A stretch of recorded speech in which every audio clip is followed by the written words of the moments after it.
An ka foli bɛ an lagɛba bɛɛ lajɛlen ye minnu b'an lagɛ Mali kɔnɔ fo ka se Mali kɔ kan ma k'aw ladɔnniya ko nin y'aw donni aw ka jɛmukan kɔnɔ dɔgɔkun kibaru n'ale bɛ se aw ma samedi o samedi ka taa 9h la ka taa bila 10h la aw balimakɛ Bubakari Kɔlɔn Samake fɛ dɔgɔkun kibaru ale ye jɛmukan ye jɛmukan min ka wele bɛ se maa minnu ka baara ye kunnafoni ɲinini kunnafoni sɛgɛsɛgɛli fo ka taa se kunnafoni jɛnsɛnli ma u bɛ na samedi o samedi an bɛ hakilina falen falen kɛ ka hakiliw di dɔgɔkun kɔnɔ kibaruba minnu kɛra fo ka taa se don nataw la an b'an jigi da o kunnafoni ninnu kan ka bange mulu la mɔgɔ kelen hakilina kelen maa fila hakilina fila o hukumu de kɔnɔ an bɛ maa dama damani wele maa fila wele kuma caman u bɛ na an b'an hakili falen falen o kan bi dɔgɔkun kibaru maa fila minnu b'an bolo n'olu ni an kan ka hakilina falen falen dɔgɔkun kɔnɔ kibaruba minnu kɛra o dɔ ye Mohamed Mariko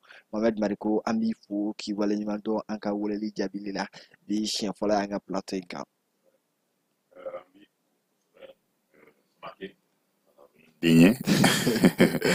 bita mado akana kɛ janfa ye Basi ka i fo ka i ka lamɛnni baga bɛɛ lajɛlen fo an yɛrɛ weleli la i ka plateau sanfɛ dan tɛ foli min na baara in baara ɲɔgɔn tɛ kuma baara don an b'a fɔ n ko wala ka an dafa kuma don an da a kana an dafara kuma don an da ka dɔw kɛ jamana in ye ani kumaso yɛrɛ ye inshallah basi foyi t'a la an bɛ fo k'i waleɲuman dɔn donc ale ni maa min kan ka hakilina falen falen kɛ o ye Madi Keyita an bɛ fo k'i waleɲuman dɔn an ka wele jaabili la sanga ni ye wagati bɛɛ lajɛlen. Samake an sɔgɔma an Basi b'i tɛ fo an bɛ diya ni filɛlikɛla bɛɛ lajɛlen fo Mali kɔnɔ ani Mali kɔ kan an bɛ dugawu kɛ émission in ala k'a daminɛ hɛrɛ la ka ban hɛrɛ la inshallah. basi t'a la donc o de b'an don an ka bi dɔgɔkun kibaru kɔnɔ kibaruba minnu b'an bolo an bɛna an da don olu la wagati min sumalen don ka d'an ma o hukumu kɔnɔna na donc an kɔni y'a jateminɛ ka ta semaine tɛmɛnen fo ka se nin semaine in na minnu kan caman kun bɛ jamana kɔnɔ fo ka se jamana kɔkan ma an yɛrɛ y'a ye k'a fɔ tile fila laban in de la ka taa vendredi jeudi la o confirmation kɔni o dira jamana ka jabarasoba yɛrɛ la n'o ye ORTM ye ORTM n'o ye jamana yɛrɛ ka kumasoba yɛrɛ olu da sera kuma in ma o tɛ dɔwɛrɛ ye kuma caman an b'a fɔ ko an ka faso lakanabagaw k'olu ye la grande miette donc olu ka kuma ma nɔgɔ o kɔnɔ dɔɔni kuma ma nɔgɔ ka ɲɛsin olu ma parce que yan bɛɛ lajɛlen de kelen kelen ye division bɛ se ka ye jamana fan caman na mais min ye armée kɔnɔna ye an bɛɛ bɛ jɛ k'an bolo di o kɔnɔ an kɔni y'a ye k'a fɔ dɔgɔkun tɛmɛlen fo ka na se dɔgɔkun in na ko mɔgɔba dɔw ka se officier haut gradé dɔw ma ko tɛgɛ kɔni kɛra olu la tɔgɔ kɛra olu la cadre jumɛn de kɔnɔ u accuselen don mun de la fo ka taa se an ɲɛ bɛ procédure ma ka taa côté min fɛ an da bɛna don o la donc Madi Keyita an kɔni y'a ye k'a fɔ armée malienne kɔnɔ arrestation ba dɔw kɛra an ye min yɛrɛ ye ORTM yɛrɛ la o bɛ lakali kun bɔ mɔgɔw ɲuman na an tun b'a ye fan wɛrɛw fɛ mais ORTM yɛrɛ ye confirmation di ka ban donc e bɛ mun de faamu arrestation in kɛra contexte jumɛn de kɔnɔ. Samake an b'i fo basi tɛ an bɛ segin ka lamɛnnikɛlaw ni filɛlikɛla bɛɛ lajɛlen fo i n'a fɔ i bɔra k'a fɔ cogoya min na an bɛɛ ye kunnafoni sɔrɔ an ka jabaranin belebeleba sanfɛ n'o ye ORTM ye k'a ye an ka finitigilaka dɔw bɛ u minɛra o tentative de coup d'état tentative de déstabilisation des institutions de la République ko in kɛra balina ko belebeleba ye maliyɛn caman na a kɛra jigilatigɛ ko belebeleba ye maliyɛn caman na ka da ko caman kan parce que minnu ja yirara an na an bɛ se ka fɛn bɛɛ bisiki n'o ye foni nka diɲɛlatigɛ na a tagabolo don donc an kɔni y'a ye an ka jamana ɲɛmɔgɔw bɔra ka na explication di n'o ye ka ɲɛfɔ k'a fɔ u tun bɛ fɛ ka dankari kɛ fanga la donc ne bɛ ko in bila contexte dama kɔnɔna la ne bɛ jateminɛ min kɛ ko in na Mali ye jamana ye an bɛ kɛlɛ de la a bɛ wagati jan bɔ bi bi in na a bɛ fɔ mun ma ko kɛnɛma jugu o ka ca an fɛ sokɔnɔ jugu fana ka ca an fɛ moi je pense que mankan caman bɛ Mali kɔnɔ transition in a bɛ front caman na m'a faamu ani politique mɔgɔw bɛ ko caman na ani journaliste kow ka ca donc kana ye k'a fɔ ko u finitigilaka yɛrɛ damaw fana ko nin bɛ u ni ɲɔgɔn cɛ fɛn min don a bɛ mɔgɔ kamana gan wagati min na jamana mago b'a den bɛɛ la n'o y'a cɛ n'a musow ye an bɛ se k'a fɔ ko nin to o wagati ye ko in tɛ k'a fɔ ko n bɛ jamana ɲɛmɔgɔw fɛ n t'u fɛ n bɛ karisa fɛ n tɛ karisa fɛ o fɛn tɛ mais est ce que an bɛ yɔrɔ min na bibi in na Mali mago bɛ nin ko sugu nin wɛrɛ la tuguni n'o ye coup d'état wɛrɛ ye tuguni est ce que coup d'état wɛrɛ mana kɛ an bɛna se ka bɔ a ko la wa donc ɲininkali belebeleba ye o de ye donc c'est pas président ɲɛda tɛ mɔgɔ si ɲɛda tɛ mais jamana in bɛ yɔrɔ min na an bɛɛ lajɛlen kan ka miiri o la an bɛ phase mun na sisan segin kɔ da man di an na tuguni a ko ɲagami foyi da man di an na tuguni écrivain burkinabé dɔ b'a fɔ a tɔgɔ tɛ n kɔnɔ nin yɔrɔ la u ka kan la ko n'an lara an sara donc a bɛ n'a fɔ coup d'état kɔni o da man di an na fanga yɛlɛma a da man di an na sisan n'a ma ɲɛ fɛn min kɔ an bɛ continuer nin na e hakilina o de bon an ka continuer nin na ne bolo choix t'an an bolo o la quoi ne bɛ to ka kuma dɔ fɔ ko minɛ a bɔnna a n'a jɛngɛnna o fana tɛ kelen ye dɛ depuis le temps d'IBK n bɛ segin k'a fɔ ne tun ye mɔgɔ ye mɔgɔ mun hakilina tun ye ka IBK soutenu pour que a ka se ka bateau in lase danganda la ka ɲa donc ne b'o logique kelen de kan jamana bɛ yɔrɔ min na bibi in na an ye sira mun tagama ka se fo bi ma an mago tɛ coup d'état wɛrɛ la jamana in kɔnɔna la mais fɛn mun fana bɛ mɔgɔ kɔmana kan o ye ko in kɛra cogoya min na vraiment k'a ye k'a fɔ ni officier ba ninnu minnu ye jamana in ta ka da u disi la tɛ san kelen ko tɛ san fila ko san caman an b'u dɔn ni mun ye o réputation ɲuman de bɛ ninnu na ninnu ka k'a bɔ o don na ka se fo an ye image minnu ye o don ko an kun bɛ ninnu dɔn ni u ka fasoden ɲumanya de ye an b'u dɔn n'u ka faso kanu de ye an b'u dɔn ni u ka maliden ɲumanya de ye donc hali n'a sɔrɔ an bɛ yɔrɔ min na bibi in na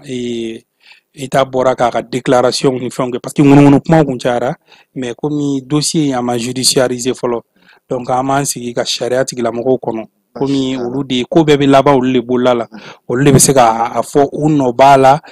tiɲɛ yɛrɛ latigɛ la ayi u nɔ t'a la tiɲɛ yɛrɛ latigɛ la an bɛ segin ma sɔɔni donc Mariku an kɔni an bɛɛ ye ja ye ɲɔgɔn fɛ hali n'a sɔrɔ ŋunuŋunukan kɔni kun cayara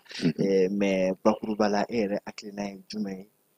nin ko in kɛ wagati ka se bi ma fo ka n'a ye ko in bɛ ka médiatiser cogo min na aw ka kɔrɔ ni anw ye domaine kɔnɔ mais n'a fɔra justice la an bɛ principe dɔ dɔn Mali bɛ taa n'o de k'a fɔ ko présomption d'innocence i b'a fɔ n'i minɛna tant qu'il m'a jugé i nɔ t'a la fo n'a kɛra flagrant délit ou bien fɛn wɛrɛw u yɛrɛ b'o o terme caman développer mais an ɲɛ bɛ ko in na cogo min na n'a fɔra image ka bila jabaraninsoba yɛrɛ kan an yɛrɛ ye reportage dɔ ye o kɔfɛ yɛrɛ motifu ni hali motifu ni fɛn objectifu bɛɛ dira k'a sɔrɔ jugement dun ma kɛ fɔlɔ e bɛ nin ko in bila minɛn jumɛn de kɔnɔ alors n b'i fo kosɛbɛ dan tɛ foli min na tout d'abord en tant qu'homme de média an ye kɔlɔsili fɔlɔfɔlɔ minnu kɛ o de ye ko in kunnafoni traitera ni waneya min ye n'o de ye ka cɛsiri kɛ ŋunuŋunu tun bɛ ka yala tiɲɛ don nka an kunnafonidilaw bɛ ka wuli tumana min na k'a sɔgɔbɛ ka ɲɛɲini ka a ɲɛdɔn nous ne sommes pas parvenus ka se ka wo sɔrɔ ka taa mɛn tigitigi nin ko masina de bɛ yen o sɔrɔla n bɛ o yɔrɔ foli kɛ an ka marabagaw la u ka waneya la o yɔrɔ la ka da ka sɔrɔ ko i n'a fɔ yafa kuma kɔnɔna la a ko a ma nɔgɔn n'o o foli bɔra yen par rapport à ce que n'est-ce pas i ye min fɔ sariya bolo kan effectivement maninfin ni a minɛra ko la ni a y'a sɔrɔla fo n'a sɔrɔla tantɛgɛ ma don hali kuma dɔ la tantɛgɛ ma o la u b'a fɔ faransikan na ko tant que n'est-ce pas kiiri ma kɛ ka a dɔn tigitigi ka jalakili bɔ ka bin panparan ka a da kɛnɛ kan ni kiiri ka sira ye ko a man kan mɔgɔ ka se ka maa dɔ ka jalakili kɛ foroba kuma ye ne y'a to i y'a fɔ ko présomption d'innocence ko o bɛ yen o ye maanifin ka hakɛ ye o ye dɔrɔn ye ka da ka lahala a bɛ se ka kɛ n'a taara kɛ ko a tigilamɔgɔ nɔ ma y'a la dun e dunya ka n'est-ce pas a ka identité o dankɛnɛmaya o be a ka dignité ani a ka maya ka o don galama la i y'o min fɔ effectivement mɔgɔ caman hakili bolila o kan mɔgɔ caman ye ɲininkali kɔ nka komi sariya sira de y'o ye ani fana minnu fana ye minɛli kɛ sɔrdasiw de fana don n'o y'an ka finitigilakaw ye on ne sait pas raison d'état souvent ça peut n'est-ce pas être voilà donc je sais pas trop an tɛ se k'an prononcer o kan kosɛbɛ en tout cas an bɛ min dɔn kɔrɔlen o de ye k'a fɔ ni maa kɔni yera ko la k'a fɔ ko a ye ko kɛ ko tant que kiiri ma kɛ i tɛ se ka a tigilamɔgɔ kɛ panparanpan an b'o ye hali cɛnnikɛlaw la n'an y'an yɛrɛ ye kunnafonidilaw n'an ye mɔgɔw ka ko ye i b'a sɔrɔ la an bɛ ja ninnu o tɔgɔ an b'a wala fo ka taa se kiiri ma walasa k'i ka kuma jaabi mais n'o bɔra yen bakuruba la i n'a fɔ balimakɛ Madi y'a fɔ cogo min na Samake en réalité vu ces personnalités-là, en totalement, je ne connais pas tous les autres. En tout cas, les deux généraux, nous y Dameli Abbas Dameli, général Abbas Dameli, Ani Nema Sangare, Andabal Debana. Personnellement, moi, pour avoir un peu autant d'Ibrahim Boukhar Keïta, je fais partie de ceux-là qui ont été dans la Mounoula, Sika, Kilna Djakaboke, Mali armée, Janfamimba, Kunka, Noé, mais invisible extérieur, Kapma, Kaseka, Ulika Joke, Deme Mbisa, armée Deme, dont Demenona, Agne Oye, Ulika Joke, Baradoye, Nema Sagrala. Donc, bi, on se pose jusqu'à présent la question, Mounekera. Hein, pour que nin ka se ka nɛma sɔrɔ n'a sɔrɔla ko o de don tigitigi mun de kɛra o dabalima de bɛ an na pour ka fara Madi ka kuma kan. O bɔlen kɔ i ye Nɛma Sagara ta principalement mais an mana Nɛma Sagara yɛrɛ ka parcours lajɛ hali bi ne yɛrɛ avant que n ka don studio la n y'a ka parcours la lajɛ a ka dɔgɔn Afrique de l'Ouest yɛrɛ la tenitigi n t'a fɔ musoman yɛrɛ tenitigi cɛman yɛrɛ o ka parcours ɲɔgɔn na a ye formation minnu kɛ a ye déplacement minnu kɛ a ka dɔgɔn k'i b'a comparer cɛman yɛrɛ la yɛrɛ donc ni nin ko sugu dun bibi in na surtout a bilala réseaux sociaux kan cogo min na a ma bila n'u ka sawuraw yɛrɛ u ka u bɛ ye cogo min la u ka général finiw fo n'an y'u ka image yɛrɛ en quelque sorte an bɛ se k'a fɔ yɛrɛ atteinte dɔ yɛrɛ don i yɛrɛ ma n'u ka image ye déjà et puis encore ka na population y'a di ni bi cɛ bɛɛ b'a k'i ta fɔ si tɛ k'a bila duguma ka se ka hakilina di a kan bɛɛ b'a ka a kɛ gosili ye fan bɛɛ fɛ est ce que hali ni nin ko nana juger ko ninnu se ma ye nin na est ce que ninnu bɛna se ka intégrer société la tuguni. Ouais, nous faut nga kuma kono iko ko est-ce que oui parce qu'on ne sait pas jusqu'à présent tant que kiri make bon par rapport n'est-ce pas à Nema Yafa ka parcours effectivement ni Nema lajɛ Nema ye référence ba de ye farafina gun sanfɛ a fɔlɔ ye min ye musolaka don a filanan ye min ye a yera baara min na cɛsiri ani wulikajɔ o de yera a la a ka lahalaya bɛɛ lajɛlen na a sabanan ye min ye Nema en réalité a bɛ baara in a bɛ a ɲɛdɔn faso kanu fana o yere a la don tɛmɛnenw na mais n b'a kuncɛ ni min ye mɔgɔninfin ye mɔgɔ de ye mɔgɔninfin ye mɔgɔninfin de ye tuma dɔ la i b'a dɔn fanga y'a damana ko wɛrɛ de ye parce que déjà n'i y'a lajɛ sɔrɔdasi ko de don ne ma ye kundama min sɔrɔ sanga min sɔrɔ yanga min sɔrɔ ani jala min sɔrɔ sɔrɔdasiya kɔnɔ k'a lajɛ bi u dɔgɔninlakaw ani mɔgɔ dɔw bi fanga bɛ olu bolo tuma dɔw n'a ma kɛ ni hakili m'a faamu dɔrɔn i ka manteni ka se ka i yɛrɛ bila o minɛn kɔnɔ k'i majigin ni k'i conformer i n'a fɔ situation actuelle b'a fɔ cogo min na tuma dɔw la a bɛ se ka kɛ o gɛlɛya dɔw bɛ se ka mɔgɔninfin sɔrɔ je sais pas trop en tout cas tout ça là on ne sait pas le contenu en t'a dɔn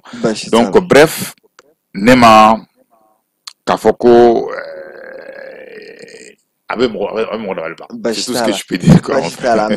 Donc Madi an bɛ segin o hokumu kelen kɔnɔ an ye jamuli ye an ka ORTM yɛrɛ ka jabarani fɛn jaso ani ORTM ka kumasow la e bɛ mun de faamu nin na bibi in na an bɛ contexte min na surtout an bɛ média ka répercussion dɔn an bɛ société ka verdict dɔn avant même que a ka se tribunal ta ma. Bon, moi, ne ja in a kɛra jigilatigɛba ye ne yɛrɛ bolo parce que ne ye ko kelen dɔrɔn de ye ne y'a ye nin ye olu yɛrɛ ye ja min bɔ voilà olu ye ja min bɔ donc ne ye ko kelen de n y'a ye nin ye muso kelen denw de ye quoi parce que sɔni o don ka se ja in ka bɔ an b'u dɔn frɛrɛw ni sɔrɔw de don minnu mali b'u dusukun na minnu b'u pɛrɛlen don k'u nin di mali ma donc ka na ye u ja bɔra tantɔ an ka jabaraninw la diɲɛ mɔgɔ k'a ye vraiment a ye ne jigilatigɛ dɔɔni mais an b'a fɔ cogoya min na olu fanga b'olu de bolo bi u y'a kɛ ka da daluya min kan olu de b'o dɔn an t'o dɔn donc an bɛ se ka mun fɔ o yɔrɔ la an bɛ jamana la an bɛ phase dɔ la n'an b'a fɔ o ma réconciliation n'o ye fɔ ka bɛn ni keleya ye au niveau la donc moi je pense que nin bɛɛ kɔfɛ o bɛ na o de bɛ primer ka na ka sigikafɔw kɛ ka bɛnw kɛ pour que hakilinaw ka kɛ kelen ye jamana ka taa ɲɛ parce que farafarali nafa foyi t'a la jamana in kɔnɔna la farafarali nafa foyi t'a la o de b'an don an ka question min bɛ da o kan an ɲɛ b'a la k'a fɔ mɔgɔ minnu kɔni accusera an ye maa dɔ y'a la o tɛ maliyɛn ye a yira la k'a fɔ mɔgɔ ɲuman na an b'a caman an y'a ye k'a fɔ identité min b'a la a bɛ k'a fɔ ko implication étrangère de don surtout maa min bɛ photo laban na donc o hukumu kɔni kɔnɔna na a yira la k'a fɔ a donna ni identité min ye Mali la o identité o t'a yɛrɛ ka identité n'i ma fili mɔgɔ caman ma ka réseaux sociaux sanfɛ dɔwɛrɛw fɔ a la a tɔgɔ yɛrɛ Yann Christin donc e bɛ mun de faamu k'a fɔ ko ale tun bɛ force étrangère de ka implication na an b'a fɔ a fɔra jabaranin de sanfɛ oui a fɔra jabaranin sanfɛ ka nɔgɔ bɔ kuma la a fɔra ko faransi jamanaden don an ka faamaw yɛrɛ ka kuma la laseli kɔnɔna la o y'a yira k'a fɔ a nana comme diplomate ambassade la mais en réalité ko faransi service secret mɔgɔ de kun don donc ale de donna an ka ɲɛmɔgɔ ka kuma la toujours ale de donna an ka finitigilaka ninnu kan pour que ka se ka nin ko ninnu kɛ bon o yɔrɔ la ne kɔni bɛ mun fɔ o yɔrɔ la o balinako o phase fɔlɔ la ne tɛ balinakoba ye o yɔrɔ la vu ani faransi jamana cɛ la depuis transition in daminɛra fo ka se bi ma mais kana se fo coup d'état organisé voilà donc moi je pense que ani faransi cɛ la mɔgɔ min ye a kow suit ka se fo bi ma o tɛ balinako ye mais a balinako ye mun ye k'a fɔ ko ni agent secret i n'a fɔ an ka jamana ɲɛmɔgɔw y'a fɔ cogoya min na a sera ka na don an ka nin jalatigibaw an ka nin faamabaw n'u hakilina cɛ u ka an ka jamana institution ka yɛlɛma k'a fɛn o de ye balinakoba ye ne yɛrɛ bolola la parce que je me dis que transition ye acquis fɛn fɛn kɛ a ye sɔrɔ fɛn fɛn kɛ a ye réalisation ba fɛn fɛn kɛ depuis a daminɛra fo bi président dɔrɔn tɛ finitigilaka bɛɛ ka honneur de b'a kɔnɔna la bɛɛ ka cɛsiri de b'a kɔnɔna la maliyɛnden bɛɛ ka fɛn de b'a kɔnɔna la parce que ce que les gens oublient c'est vrai que nin pouvoir a nana par coup d'état mais a kɛra cogo cogo u ka fanga in kɔnɔna la maliyɛnw ye concertation caman kɛ furaw caman kɛra pour que ka se ka légitimité caman di fanga in ma a yɛlɛmayɛlɛmaliw sababu la donc moi je pense que n'an b'o dynamique kɔnɔna la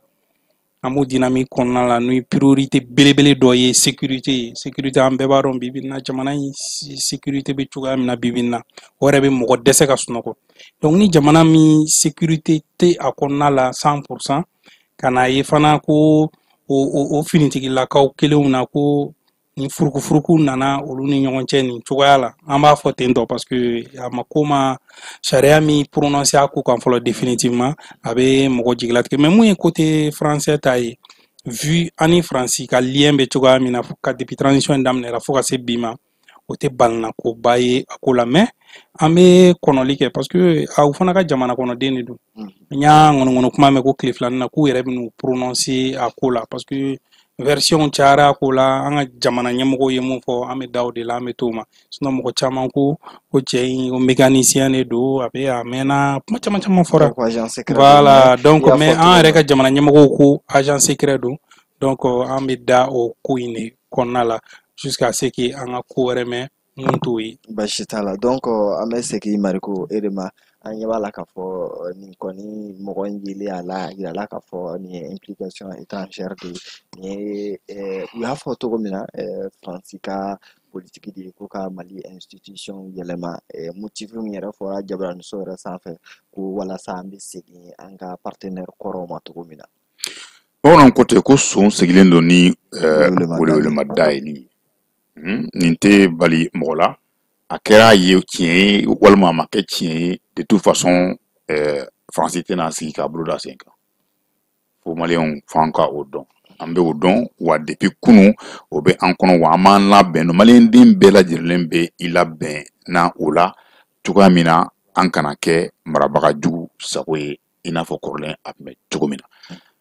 Maintenant dabaliban ye min ye k'a ye ko o Faransi ka den dɔ bɛ se ka se ka anw ka kɛlɛcɛw cɛla ka maa dɔw woloma k'olu hakili ɲagami ni ka fara a yɛrɛ kan ne bolo o yɔrɔ o de ye kabako ye o de b'a yira hali bi ko baara bɛ anw bolo halisa parce que n'a kɛra tiɲɛ ye quoi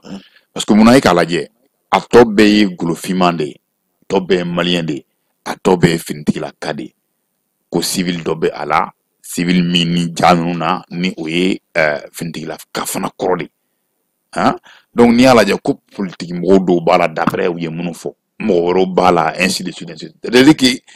o fin jɛman kelen ka se ka anw golofinnaka caman fara ɲɔgɔn kan an faso kama nin waati la waati min ni yɛrɛya fundo k'a fɔ ko an ka kɛ an yɛrɛ ye ka dulon an yɛrɛ la an ma ban mɔgɔ la mais an b'an yɛrɛ fɛ mais an bɛ mɔgɔ wɛrɛ fɛ o principe min bɛ an bolo ka mɔgɔ sɔrɔ anw cɛla min bɛ sɔn k'a fɔ k'a bɛ jɛman dɔ ka fara ɲɔgɔn kan k'anw ka o ɲinifɛn dafiri je pense que o de ye kabako ye c'est pourquoi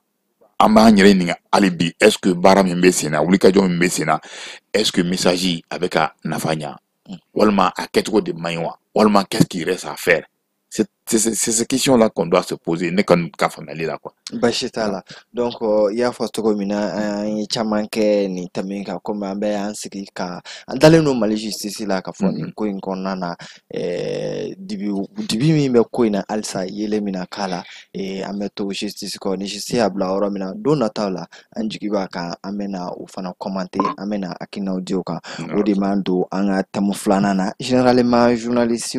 ani homme de médias bɛ accuser k'a fɔ ko min ka d'an ye dɔrɔn nin man ɲi donc ko o fɔli ka nɔgɔn mais ko ni terrain nana air la ko t'an bolo information ye an bɛ hakililajigi kɛ k'a fɔ baara bɛɛ n'a taasira don donc thème filanan b'an bolo o ye k'a fɔ sécurité alimentaire n'o ye k'a fɔ jamana yɛrɛ bɛ se a ka jamanadenw kɔrɔ baloko ta fanfɛ cogo min na maa si kɔngɔtɔ kana to maa si degun kana to dumuni fa hukumu kɔnɔna na an y'a ye k'a fɔ plan dɔ kɔni plan de sécurité alimentaire ko an ka jamana ɲɛmɔgɔw y'o lancé surtout 2017 a budget fo ka taa se a fɛnw ma donc Mariko information in kɔni circulé la wagati jan depuis le 12 an y'a ye k'a fɔ ko jamana ɲɛmaa yɛrɛ a ye lancement de plan de sécurité alimentaire 2025 édition 2025 plan de sécurité alimentaire n'i y'a jateminɛ k'a fɔ dunkafa taabolo don mais dunkafa taabolo don mun ni mun bɛ se ka jateminɛ a kɔnɔ bi bi in na Mali yɛrɛ ka défi ye jumɛn ni ko sécurité alimentaire ta fanfɛ.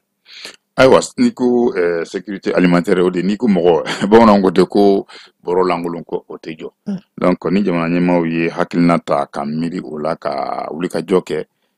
je pense que o ye hakilina ba ye min ni mɔgɔ kan ka o fo kosɛbɛ bi wulikajɔ ani cɛsiri ye kɛra an ma wajibi ye n'i ye a lajɛ nin sanga laban in na an ka jamana bɛ lahala min kɔnɔ a kɛn bɛ ka fɛn ta ka a ɲɛsin an ma min ni a bɛ ni ka an kɔngɔ donc ni ko b'o cogo la jamana ɲɛmaaw ka wulikajɔ kɛ ka kɔn ka ɲɛbila kɛ ka cɛsiri kɛ o ye an ma wajibi c'est vrai que baara sira de fɛ n'i bɛ fɛ ka mɔgɔninfin lafa i bɛ a cadrer ka orienter ka taa vers n'est-ce pas le travail ka taa baara de ma mais bi situation crise actuelle kɛlen don ka an bali o sens la donc o de y'a to jamana ɲɛmɔgɔw ye wulikajɔ kɛ wulikajɔ min ni jamana faama yɛrɛ n'o ye président de la république ye a ye tali kɛ a yɛrɛ kun ka yɛrɛ kun sɔrɔ wagande kɔnɔ ni ka taliko kɔnɔ ka sɔrɔ ka jɛnsɛnniba kɛ nafolo la nafolo min bɛna kɛ dɛmɛ ka ɲɛsin mɔgɔw ma walasa ka tali kɛ nin na donc on ne peut dire que c'est en tout cas de fois c'est vraiment salutaire. On sait qu'à folie de quelque au sens fait quoi. Bashitala Madi, an kɔni y'a ye k'a fɔ plan de sécurité in waati caman ONG fo ka taa se organisation wɛrɛw ma u bɛ kuma ka se Mali la ko gɛlɛya bɛ dun ka fa ta fan fɛ ni plan de sécurité min lancera le 12 août 2025 Bamakɔ district yɛrɛ kɔnɔ n'o ye Sogonikɔ ye e bɛ mun de faamu a la est ce que la a adaptelen no Mali ka ɲi ka défi min lancer sécurité alimentaire ta fan fɛ. Bon, Samake i b'a dɔn ne bɛ segin kɔfɛ dɔɔni i b'a dɔn ne yɛrɛ ye sɛnɛ kalan dɔ kɛ sɛnɛ ni bagan mara n ye dɔɔni k'o kalan na bon n bɛna dɔɔni f'i ye niveau dɔ la parce que i b'a dɔn nin a bɛ san caman bɔ ni tagabolo kelen in bɛ an ka jamana kɔnɔna la n'o ye wagati dɔ mana se ka balo dɔw stocker ka san ka stocker ka bila pour que ka kɔngɔ kunbɛn. Donc moi je pense que ni wari t'i bolo don i b'a kɛ cogo di ne bɛna kɔfɛ n bɛ k'o f'i ye Mali an bɛ yɔrɔ min na an bɛ jamana min kɔnɔ an bɛ wagati min na an m'an ka kɔngɔko kuma fɔ Mali kɔnɔna la ni kow bɛ k'a cogoya la. Je pense que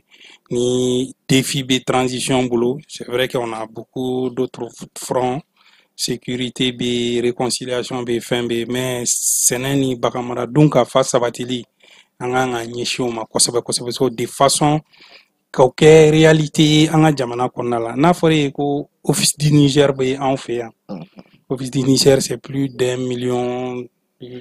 promesse de nourrir toute voilà donc ni i ye a la baara ɲɛ yɛrɛ yɛrɛ ma Mali tɛ dɛ a bɛ an kɛrɛfɛ jamana a bɛ se k'an bɛɛ ta donc an ɲɛ b'a la a bɛ san caman bɔ depuis an ka dɔgɔ fo bi c'est jamais réalisable quoi.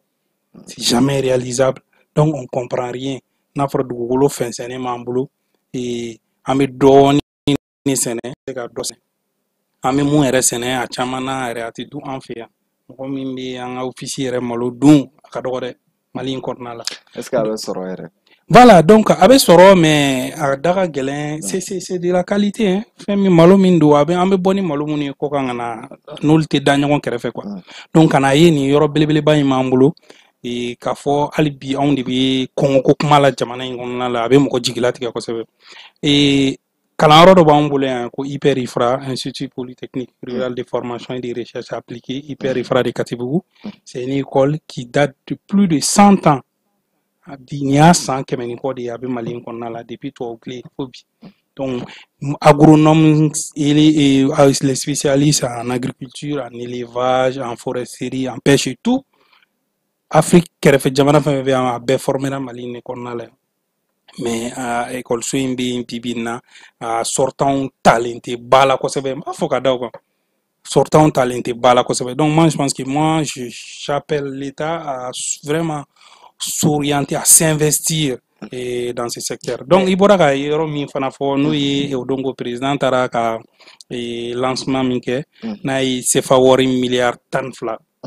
k'o de bɛna investi ni a y'a fɔ ko 22 millions de tonnes o bɛna tila fantanw ni population ni ɲɔgɔn cɛ donc 11 millions fana bɛ yen o bɛ bila o bɛ stocker ka bila dɔ fana bɛ yen o bɛ tila an ka maraîchers ninnu ni nakɔtigiw ni baganfɛntigiw ni ɲɔgɔn cɛ jɛgɛ maralaw ni ɲɔgɔn cɛ moi je pense que c'est bien n'i ye a kumaw lajɛ kuma ni cɛɲi don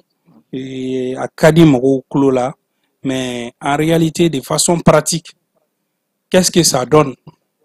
parce qu'il faut qu'on se le dise Mali kɔnɔna la yan s'il y a un problème ni an ka gouvernement fɛn fɛn tɛmɛra ka se fo bi ma il y a un problème de communication n'a fɔra ye bi ko OPAM bɛ Sogonikɔ yan ko mais OPAM na n'i taara k'i bɛ taa malo san i n'a fɔ malo u tɛ fantanw i bɛ taa i bɛ malo san malo bɔrɔ 1 2 mara n'i bɛ tɛmɛ o kan o bɛ d'i ma prix la prix min i bɛ taa sɔrɔ hali 1000 b'a ni kɛnɛmataw cɛ mais n'a fɔra ye ko population yɛrɛ t'a kalama ko malo bɛ sɔrɔ yen i b'o dɔn est-ce que a dɔw bɛ sɔrɔ parce que wagati la ne ka ɲininkali sera maa caman ma o dɔw ko ni mako b'a la soli ka wuli b'a ko la dɛ araminɛw ni fɛnw. Oui mais moi je pense que olu bɛɛ ye gestion ko de ye o i m'a faamu olu bɛɛ ye gestion ko mais de n'a ye. fɔra e ka ɲi ka taa malo bɔrɛ kelen san k'i bɛ taa ci dɔ la i bɛ taa baara dɔ la ka taa wari tɔ dafa ɲini k'e ka ɲi ka a daminɛ 8 heures ye fo 13 heures o la ou bien ko f'e ka taa mɔgɔ sigi o la caman bɛ mɔgɔ décourager dɛ. Bon découragement ne bɛ k'o bɛɛ de fɔ o bɛɛ ye volonté politique de ye o. Ah. I m'a faamu yɔrɔ kelen n'a fɔra nin cours kelen tɛ se ka nin commune belebeleba ninnu ou bien nin yɔrɔ belebeleba ninnu bɛ servir il faut délocaliser un peu les trucs ka kɛ quartier la ka kɛ yɔrɔw la ka cɛ ka taa yen mɔgɔw bɛ t'u ka fɛnw san ka nɔgɔya kɔnɔna la mais ni jamana kɔnɔdenw yɛrɛ t'a dɔn k'a fɔ ko nin yɔrɔ dabɔlen don olu de kama nin fɛn ninnu dabɔlen don olu de kama donc moi je pense que nafa tɛna y'a ko la donc o problème ba de bɛ bi bi in na donc ani problème fana dɔ fana ye mun ye c'est de communiquer sur la gestion de ces fonds là c'est très important jɔn ni jɔn de bɛ k'a sɔrɔ o y'a sɔrɔ wagati jumɛn a tagara yɔrɔ ni yɔrɔ jumɛn donc il faut une gestion vraiment transparente équitable et de ces fonds là et de ces céréales là parce que o fana problème ba de bɛ ni u bɛna an bɛ bɔ an bɛna nu chiffre baw fɔ miliyari caman donna nin na mais o y'a bannen an tɛ foyi mɛn tuguni an tɛ foyi ye an bɛ demande kɛ transparence ka don a la hali sisan donc Mariko an kɔni y'a ye k'a fɔ jamana ɲɛmaa y'a jira k'a fɔ miliyari 12 fo ka taa n'o ka ɲi ka bɛn approximativement 22 000 tonnes de céréales ani 11 500 tonnes de riz ko olu de sɔrɔla nin na olu de kan ka tila mɔgɔ ni ɲɔgɔn cɛ n'an b'a fɔ o ma population vulnérable maa minnu ni gɛlɛya caman b'olu kan ni plan in kɔni ka budget colossal ta k'a jateminɛ e bɛ se ka mun de faamu o la ani e bolo nin bɛ se ka na ni gɛlɛya wuli jumɛn ye population vulnérable ninnu kan. Bon, ne kɔni bolo je pense que nin ye waati la tɛmɛ de ye i n'a fɔ Madi ye a fɔ cogo min na ɲɛnamaya la mɔgɔ bɛ fɛɛrɛ de sigi sen kan fɛɛrɛ badabada min ni o de ye senko la min ni o de bɛ to mɔgɔninfin bɛ se ka se a yɛrɛ kɔrɔ ka da kan n'i y'an ka jamana lajɛ sɛnɛ jamana de don bagan mara jamana de don mɔni jamana de don donc le mieux c'est ka o de ka politique bila sen kan min bɛ a to demain c'est bien hein? Parce que déjà ni wati gɛlɛyara et c'est très normal que n'est-ce pas les responsables ka wuli i n'a fɔ comme d'habitude ka wuli ka nin kɛ o ka kan mais si ça pouvait n'est-ce pas ka fɛɛrɛ sigi sen kan min b'a to u bɛ se ka s'u yɛrɛ kɔrɔ o de ka fisa par rapport à ça ni min fana wale min kelen filɛ nin une chose autre chose est là-dedans min mɔgɔ bɛ se ka i janto n'a ka kan ka kɛ min na parce que ni musaka bɛ bɔ k'a fɔ k'a bɛ di mɔgɔ minnu ma tuma dɔ la i yɛrɛ bɛ taa o kɛnɛ kan i bɛ min y'i ɲɛ la tuma dɔ la i kana n'a yɛrɛ o ka fisa i kana misali la dɔw kɛra ka tɛmɛ an taara a kɛnɛ kan notamment inondation minnu kɛra san tɛmɛnenw na ni ɲɔgɔnna minnu kɛra n'an taara kɛnɛ kan a balow bɛ di ko ka min tila mɔgɔw ni ɲɔgɔn cɛ samakɛ non c'est pas possible jigilatigɛ don minnu fana bɛ bila a baara la olu fana bɛ comportement dɔw kɛ mun ni a bɛ mɔgɔ décourager quoi donc vraiment n'a ma ɲa ko nin n'a ɲɔgɔnna ko nin bɛ kɛ yɛrɛ sɔbɛya min ani suivi min kan ka kɛ ko la o ka kɛ pour que les acteurs les personnes touchées civils olu ka se ka a sɔrɔ mais tel an ka kɔlɔsiw la tel n'est pas vraiment le cas en fait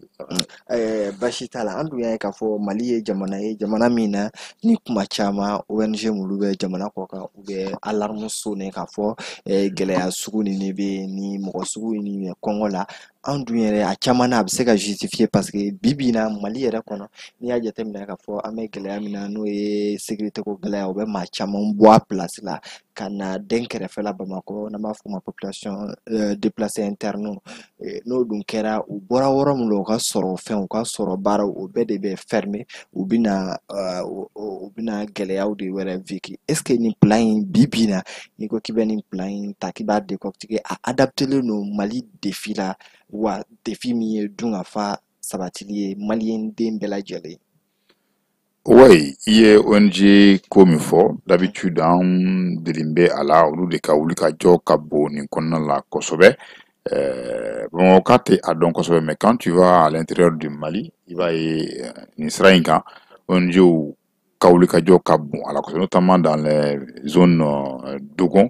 an ye a ye tumana min na ni gɛlɛya donna jamana yɛrɛ ni ONG ni ɲɔgɔn cɛ kulekan fɔlɔfɔlɔ minnu bɔra a taara nin sira de fɛ k'a ye ko ONG dɔw bɛ na olu ka wulikajɔ bɛnbɛn ka se ka dɛmɛ kɛ walasa kɔngɔ bɛ ka maa minnu sɛgɛn ka u dɛmɛ n'i ye o lajɛ i b'a ye dire que c'est adapté ça veut dire que l'État va c'est-à-dire que bila nɔ la kɛ mɔgɔw de nɔ la mɔgɔ minnu n'u kun kɛn bɛ k'u ɲɛsin nin ma kɔnɔna jɛlenya ni cɛsiri la ka se ka fɛɛrɛ sɔrɔ nin ko la. Aujourd'hui, si ça doit revenir, n'est-ce pas, à l'État elle-même. En plus de ces missions régaliennes. Voilà, de ces missions régaliennes, k'a fɔ ko k'a ɲɛsin kɛ nin ma tuma dɔ la majɛ belebelebaw bɛ se ka k'a la ce qui va empêcher à ce que les vrais acteurs olu ka se ka ko nin lasɔrɔ quoi. Voilà, donc ne bɛ se ka o de fɔ. Par ailleurs aussi walasa ka fara n ka kan hali n'a sɔrɔla o ONG ninnu min ni y'o sollicité yɔrɔ tuma dɔ la sigana kow ni ko wɛrɛw tara k'a ye parce que certes u bɛna nin baara kɛ mais i b'a sɔrɔ à côté de ça mission wɛrɛ bɛ yen nɔ donc ce qui a amené ka na ni siga ni dutuw ye ka se ka taa n'olu ka départ ye. Baasi t'a la Madi Keita an kɔni ɲɛ b'a la e ta vision long terme de b'e ta la e yɛrɛ bolo peut-être politique wɛrɛw de kan ka kɛ dun ka fa yɛrɛ a bɛ se ka sabati malidenw yɛrɛ bolo cogo min na mais question min bɛ ne bolo o ye est-ce que bi bi in na nin plan adapté len don prévision minnu annoncé len don parce que prévision minnu annoncé len don o ye alarme de sonné ye k'a fɔ n'an ma fɛɛrɛw ta ka sigi kɔngɔ ni danfara wale bɛ ka maga caman sɔrɔ ka ɲɛsin u tɛ dun ka fɔ ko in sabati est-ce que nin plan adapté len don bi bi in na Mali défi la. Bon, moi, je pense que n'i y'a ye jamana ɲɛmɔgɔw ye nin bila en place c'est k'u ye sɛgɛsɛgɛliw de kɛ u ye sɛgɛsɛgɛliw de kɛ ka a dɔn k'a fɔ besoin ye mun ye ni ka bɛn ni wagati ma an bɛ wagati dɔ la sisan an b'a fɔ nin ye samiya wagati ye généralement i b'a sɔrɔ balo kɔrɔ minnu bɛ yen samiya tɛmɛlen balo kɔrɔ minnu bɛ yen san b'a sɔrɔ caman kɛra olu la sɛnɛkɛlaw bolo donc balo kɔrɔw fana ma bɔ fɔlɔ kosɛbɛ donc nin wagati in na i bɛ taa sɔrɔ balo ko ka gɛlɛn kosɛbɛ kosɛbɛ an ka burusi kɔnɔ duguw ni yɔrɔ caman caman na kosɛbɛ donc moi je pense que ni mesure tali tɛ yɔrɔ Mali kɔnɔna la yan on a tellement d'idées i m'a faamu il y a tellement d'idées n'i ye maliyɛn fɛn fɛn sigi sisan a bɛ se ka plan bɔ k'a d'i ma sini maliyɛn bɛɛ bɛ kɛ waritigi ye mais problème ye mun ye c'est la phase pratique o de don jamana ɲɛmɔgɔ ye ŋaniya ɲumanya ba ta a ye danaya fana da dɔw kan minnu kan ka gérer donc moi je pense que k'a daminɛ sanfɛ fo ka na se balo in bɛ di e mɔgɔ min ma bɛɛ k'i jija ka tilen bɛɛ k'i jija ka danaya in bɔ a sira fɛ o de ka gɛlɛn kosɛbɛ parce que ni dɔ jɛngɛnna dɔrɔn baara in bɛ tiɲɛ i n'a fɔ mɔgɔ dɔ bɛ yen sisan a bɛ se ka taa fɛn in minɛ ka sɔrɔ a mago t'a ye o bɛɛ bɛ kɛ o bɛɛ bɛ fɛn tiɲɛ ni e y'o kɛ o ye kelen ye ka dɔ bɛ yen o kun n'a ka kan i k'o bɔnɛ a ka ko la donc moi je pense que minnu n'a ka kan a ka di olu ma minnu fana bilara baara la u k'u jija k'a bɔ a sira fɛ c'est extrêmement important parce que a kana na taa kɛ dɔ ka fond de commerce ye ka nin fɛnw récupérer ka fɛn Mali kɔnɔ yan vraiment an ye fɛn bɛɛ ye an ɲɛ la quoi donc jamana in bɛ yɔrɔ min na sisan bɛɛ ka jamana in hinɛ minɛ vraiment jamana in sɛgɛnna jamana kɔnɔdenw sɛgɛnna quoi franchement parler jamana kɔnɔdenw sɛgɛnna donc mɔgɔw k'a lajɛ an ka sabali an yɛrɛ hinɛw ka ɲɔgɔn minɛ nin ko ninnu da la quoi parce que kɔngɔ ni foyi tɛ taa dɛ ko bɔrɔ lankolon tɛ jɔ donc fɛn fɛn mana se kɔngɔ ma mɔgɔ kɔngɔtɔ bɛ sɔn diɲɛ fɛn bɛɛ ma sécurité yɛrɛ fɔlɔ ye dun ka fa ye parce que ni adamaden tɛ fɛn sɔrɔ k'a dun a bɛ se ka don da bɛɛ fɛ ka dumuni ɲini dɛ donc an dun mago bɛ k'an ka jamana sécuriser bi na n'i y'a ye hali an ka denmisɛnnin sifinnaka mɔgɔ caman donna binganni wale ninnu ni fɛnw na a caman ye kɔngɔ de ye o n'o faamu parce que ni kɔngɔ b'i la kɔni i ɲɛ tɛ foyi ye dɛ i bɛ dumuni sɔrɔ fɛn o fɛn na i b'a ɲini o la quoi. Cɛkɔrɔbaw ko ten dɛ ko n tɛ sɔn nin ma ko hali ni kɔngɔ bɛ n faga ko yɔrɔ bɔ a la. Kɔngɔ b'a la kɔngɔ ma ɲi dɛ. Baasi t'a la donc Mariko an bɛ to nin de la an bɛ don an ka thème laban na Keba bɛ ka sin kɛ wagati b'a fɛ k'an ta an tɛgɛ ma donc an kɔni hali sisan an bɛ pousser ka taa an ka kiiritigɛlaw fan fɛ Mali bi baara b'an ka kiiritigɛlaw bolo dɛ olu dun ka ko ma nɔgɔn donc an y'a ye k'a fɔ an ka ancien premier ministre n'o ye Choguel Kokal Mayiga ye a bɛ mɔgɔw bɛɛ lajɛlen hakili la ka taa wagati dama dama na fo ka se bi la weleli caman kun kɛra la weleliw kɔfɛ an ɲɛ b'a la bibi na réseaux sociaux sanfɛ an ka ɲininkali ye min ye Mariko affaire in bɛ yɔrɔ jumɛn de la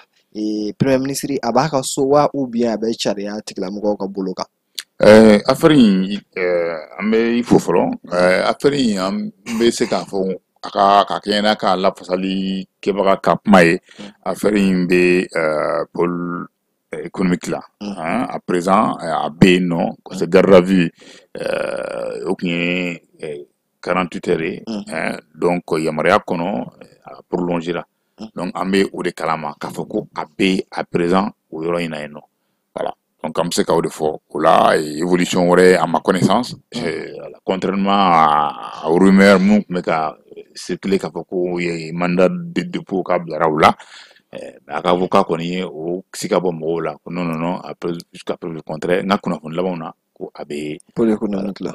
Très bien. Donc, Madi, on connaît Malina,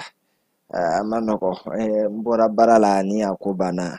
Olu tɛ ɲɔgɔn fan fɛ an y'a ye k'a fɔ an ka premier ministre kɔrɔ ko sariya bɛ ka ɲininkaliw sɛmɛ la ɲininkali sɛmɛli la ni sen bɛ ko la o tɛ kelen ye mais ale kelen tɛ mɔgɔ caman tɔgɔ bɛ ka fɔ minnu kun y'a proche ye donc bakuruba la en tant que journaliste a bɛ ka mun de bɛ ka fɔ kuma in kɔnɔna na ni da bɛ se ka s'o ma ni an ɲamaduyalen n'o ko la. Bon, ni ko bɛ nin kuma in fɔ a fond affaire bɛ en cours donc affaire man ka sariyatigiw ko affaire min bɛ en cours ko kuma caman kana ko la mais an bɛ se ka mun fɔ ko in na Choguel an ka premier ministre kɔrɔ Choguel Kogala Mayiga mɔgɔ dennin tɛ Mali in kɔnɔna la mɔgɔ dennin tɛ transition in fana kɔnɔna la parce que cɛba min don a ye a nin di pour que transition in bɛ yɔrɔ min na bi a ka se yan mais laɲini baw de bɛ transition in kɔnɔna la laɲiniba dɔ ye mun ye o ye dongo juguya kɛlɛli o ye transition in ka laɲini dɔ ye n'o ye maliyɛnw fana ka laɲiniba dɔ ye o de ye lutte contre la corruption et l'enrichissement illicite donc moi je pense que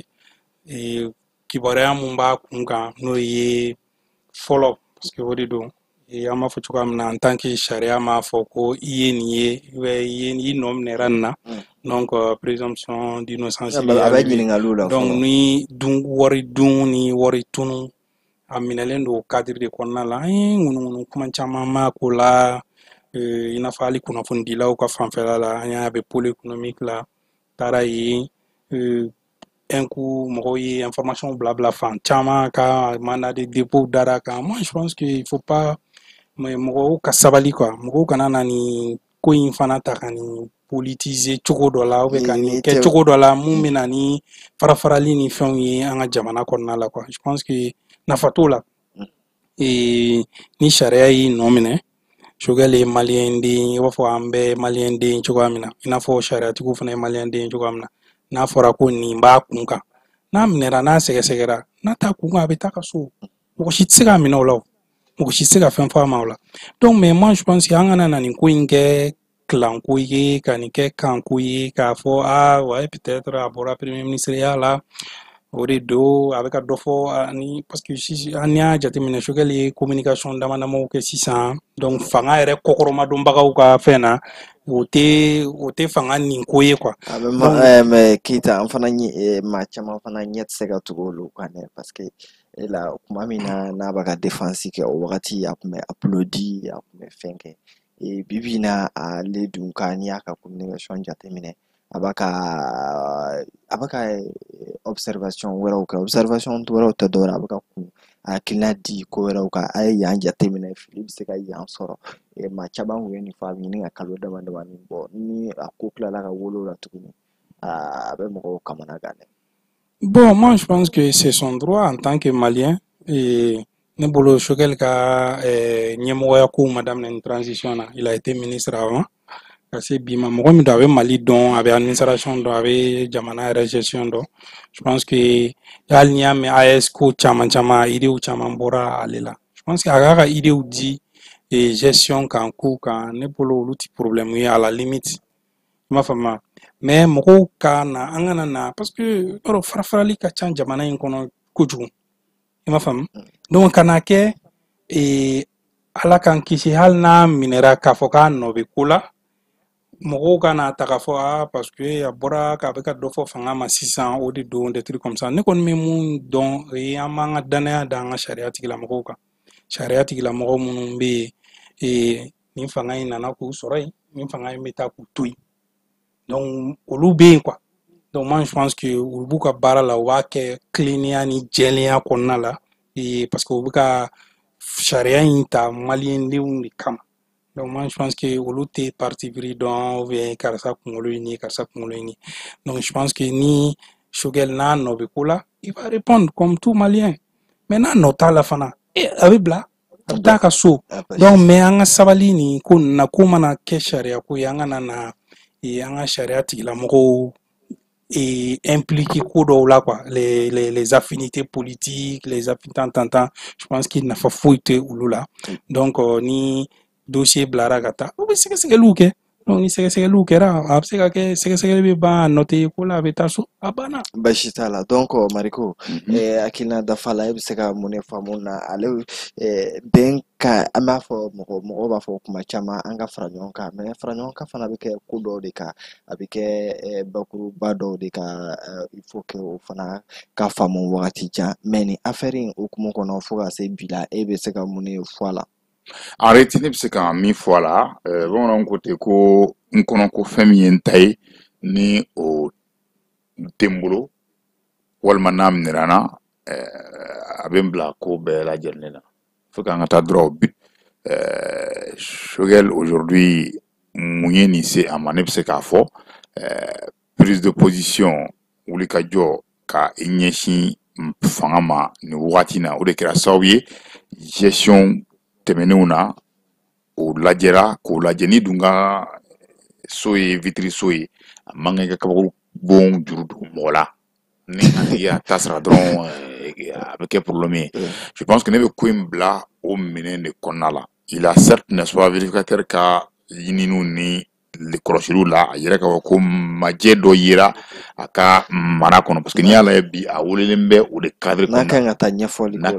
ɲɛfɔli kɛ o la nka an dun fɛ yan an b'a dɔn kɔrɔlen an delilen bɛ a la tuma dɔ la ni se kɛr'i ma dɔrɔn c'est que n'est-ce pas i fana kɛlen don ka se kɛ n'est-ce pas mɔgɔ dɔ de ma kɛrɛnkɛrɛnnenya fanga ma donc ko in bɛ bila o minɛn de kɔnɔ ne kɔni personnellement ne b'a bila o minɛn de kɔnɔ aujourd'hui il fait partie n'est-ce pas de personnes frustrées minnu ni u bolo olu de ta ye fanga in ye olu de ye fanga in tigi ye olu de kun ka kan ka kɛ sigiyɔrɔ la sigiyɔrɔ min ni minnu b'a la bi u ka kɛ ye o kunni baliya kama ka sɔn o ma ka sabali o kan o de bɛ ka bilali kɛ ka se ka kuma caya ni dun ye kuma caya kuma caman tigi kuma dɔ la kɔlɔlɔ b'a la. Oui mais est-ce que